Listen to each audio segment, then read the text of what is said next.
Македонските филантропи и како се збогатува политичката елита во Македонија.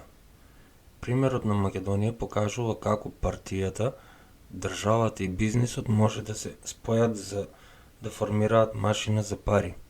Како функционираше фината механика на државното заробување. Заложникот државата од политичка партија полека станува јасно.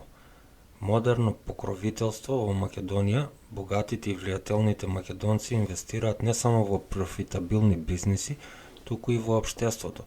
Донираат главно во уметност и спорт. На спортските клубови парите им го отвараат патот до успехот. Изградба на цркви, донации за болници, спонзорство за спортски клубови, финансирање на истражувачки проекти, грантови и фондации за култура и уметност.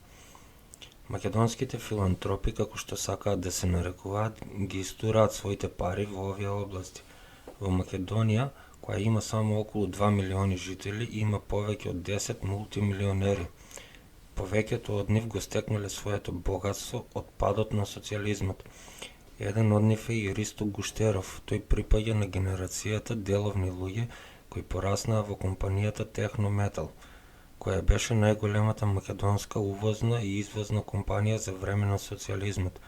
Кариерата ја започнал во Македонија, таму завршил и факултет, а државата му овозможи добро да биде упатен на европскиот и светскиот пазар. Вели Гуштеров, сега е нормално да возвратам на услугата и мислам дека сите треба да го направат тоа. Гуштеров пак изгради црква вредна 5 милиони евра во родниот град Радовиш. Оваа црква налик на катедрала е врв на моите филантропски активности, бидејќи ги прави луѓето среќни и можат да веруваат во иднината на Македонија. Ја објаснува мотивацијата донатора, вели Гуштеров, и понатаму со ентузијазам. Заедничка позадина на сите богатјаши е инвестирањето главно во уметноста и спорт.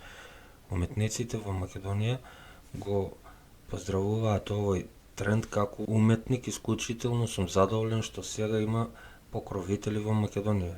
Тие стимулираат уметноста и ги финансираат моите скулптури, вели Томе Серафимовски, најпознатиот македонски скулптор.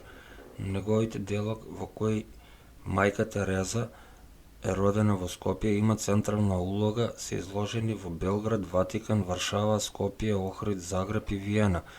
Финансирањето на овие изложби одеше пред се преку Трифун Костовски, пранешниот градоначалник на Скопје и еден од деловните луѓе кои почнаа во Технометал, а потоа се збогатија. Неспорно е дека Трифун Костовски е еден од најголемите покровители на Македонија, вели Серафимовски. Тој досега има потрошено 45 милиони евра за добротворни цели.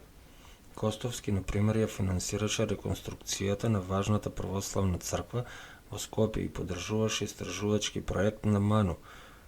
Успех на спонзорството.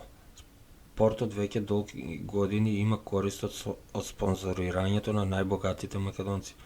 Ова им овозможува на тимовите да регрутираат добри играчи и тренери. Успехот не изостана. Костовски успеа да ја донесе својата женска ракометна репрезентација на врвот на Европа. Успехот може брзо да заврши без спонзорство. Ова покажува фактот дека по повлекувањето на Костовски тимот повторно слета на нисколигашките столчиња. Сопственикот на компанијата македонска челичарница Минчо Јорданов е најголемиот спонзор на најуспешна машка ракометна репрезентација во Македонија. Според проценките на експертите, деловните луѓе во Македонија го спонзорираат спортот со 30 до 40 милиони евра годишно. Што се однесува до Македонија, Forbes вели дека на врвот е Јордан Камчев, собственик на Орка Холдинг со 238 милиони долари. На второ место е Минчо Јорданов, собственик на Макстил со 234 милиони долари. Forbes го рангира и Андреа Јосифовски во таа листа. Тој е председател на управниот одбор на Мак Петрол и Оилко. И во овие компании поседува акции во вредност од над 20 милиони евра. Тука се нашол и сопственикот на 74% од контролниот пакет акции на Прилепска пивара. Станува збор за Сашо Самарџиски според Forbes.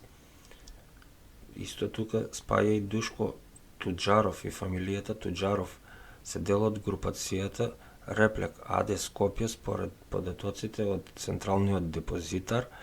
Во Реплек најголемиот акционер е компанијата Хенделс со 20,24%, но веднаш потоа следува Славица Туџарова Трајковска со 11,57% од акциите и Иван Туџаров со 11,32% од акциите. Компанијата Реплек поседува 9,95% од акциите.